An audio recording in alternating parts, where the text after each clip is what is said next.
Assalamualaikum warahmatullahi wabarakatuh. Selamat malam Bu Yuni. Perkenalkan, kami dari kelompok 4. Hai Nahatul Baki. Nama saya Nadiro. Saya Rosari Asti. Dan saya Sarli Rahmadani. Kami akan mempresentasikan hasil diskusi tugas 1 kami yang berjudul zeolit dan pemanfaatan berdasarkan sifat khasnya.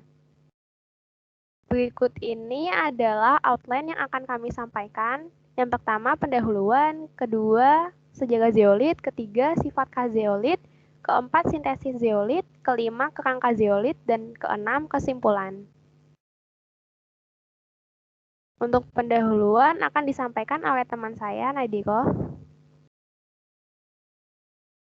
Baik, selanjutnya yaitu pendahuluan. Zeolit adalah mineral dengan struktur kristal aluminosilikat yang berbentuk rangka atau framework 3 dimensi, mempunyai rongga dan saluran, serta mengandung ion natrium, magnesium, kalsium, dan ion Fe, serta molekul. Semenjak tahun 1984 tersebut, zeolit telah diklasifikasi sebagai suatu jenis mineral tersendiri, yang sebelumnya sering dimasukkan jenis batuan lempung atau clay materials atau jenis mineral silikat. Walaupun batuan lempung merupakan mineral aluminosilikat, tetapi mempunyai struktur lapisan atau layer dan sifat pertukaran ionnya terutama disebabkan gugus hidroksil di mana ion H dapat digantikan dengan ion.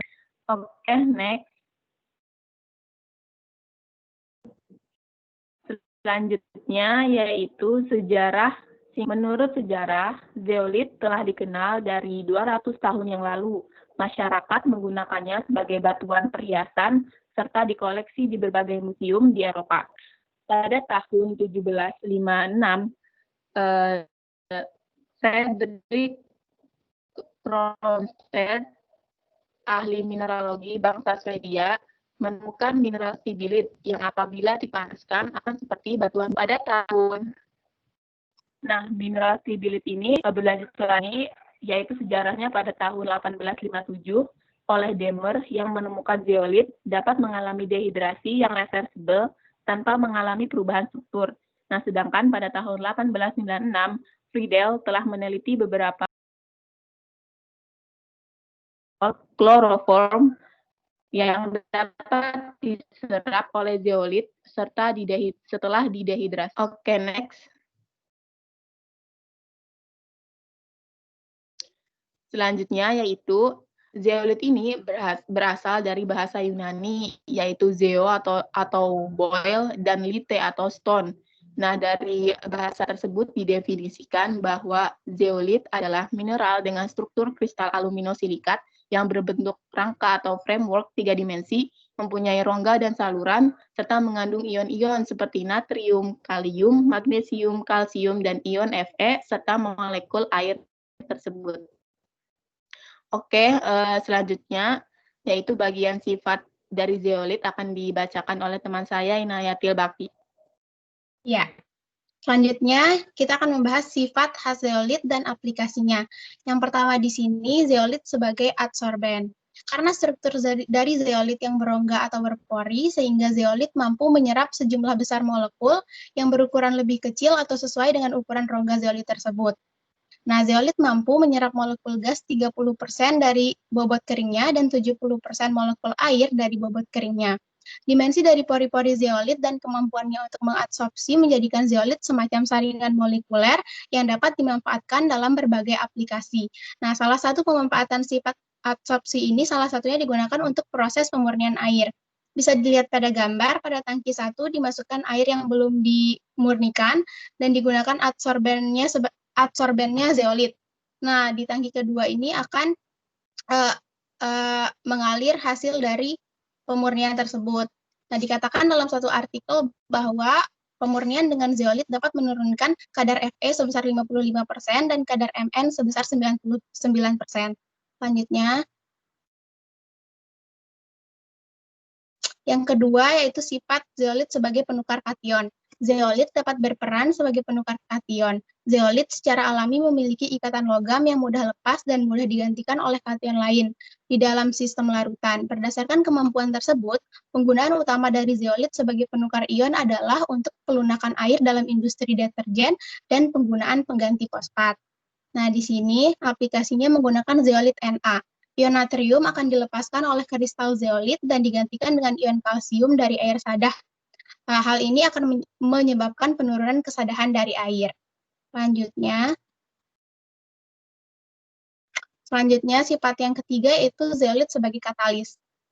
Kemampuan zeolit sebagai katalis berkaitan dengan tersedianya pusat-pusat aktif dalam saluran antar zeolit.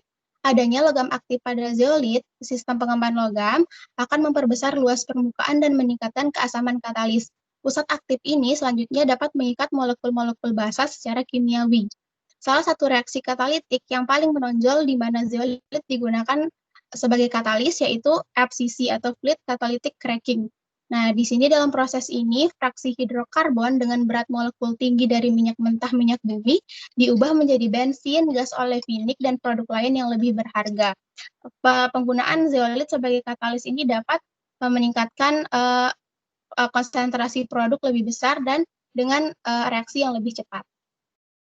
Selanjutnya, dijelaskan oleh teman. Selanjutnya kita akan bahas tentang kenapa sintesis zeolit ini terus dilakukan, terus dikembangkan oleh peneliti dan industri. Nah, sebelum itu kita bakal bahas dulu zeolit ini terbagi atas dua berdasarkan asalnya, yaitu ada zeolit alam dan zeolit sintetis. Di mana zeolit alam ini persediaannya yang melimpah di alam, namun jika terus digunakan akan menjadi langka dan habis. Pada umumnya, zeolit alam digunakan sebagai pupuk, penjernih air, dan diaktifkan untuk dimanfaatkan sebagai katalis dan absorben. Nah, selanjutnya ada zeolit sintetis, yang mana ini lebih sering digunakan untuk kepentingan komersial. Nah, kita nanti bakalan bahas lebih lanjut tentang sintetis zeolit ini. Nah, berangkat dari kebutuhan akan zeolit yang mempunyai kemurnian tinggi dan kualitas baik, di mana untuk kebutuhan industri, tentunya kita perlu zeolit yang sesuai untuk kebutuhan. Nah, makanya dilakukanlah zeolit sintetis ini, yang mana dapat dibuat sesuai dengan keinginan, sesuai dengan kebutuhan baik di praktikum maupun komersial. Nah, kemudian dari segi biaya, biaya yang diperlukan untuk mencari bahan dasar termasuk bernilai ekonomis dan mudah didapatkan. Nah, mineral yang dapat digunakan untuk membuat zeolit sintetis ini salah satunya adalah kaolin. Kaolin merupakan salah satu tipe lempung yang tersusun atas mineral kaolinit, yang mana penggunaannya sangat luas untuk aspek industri.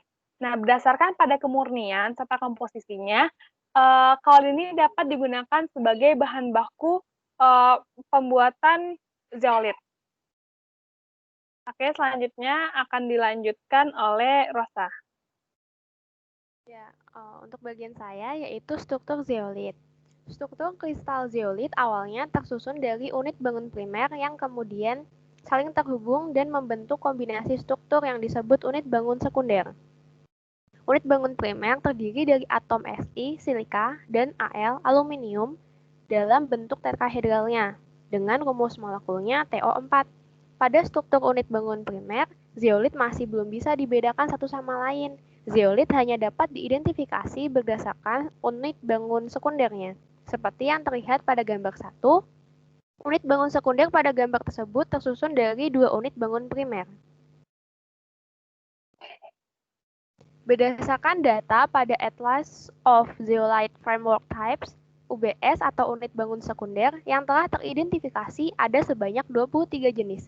Jenis-jenis UBS yang sudah teridentifikasi beserta gambarnya dapat dilihat pada gambar di samping. Identifikasi jenis-jenis UBS ini didapatkan melalui komputasi. Unit bangun sekunder dapat diamati menggunakan mikroskop elektron.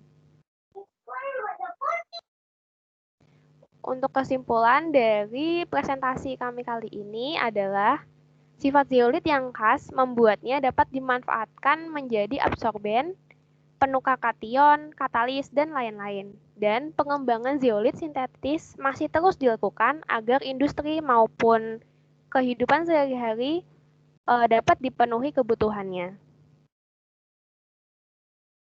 Sekian untuk presentasi kami kali ini. Kurang dan lebihnya mohon maaf. Wassalamualaikum warahmatullahi wabarakatuh.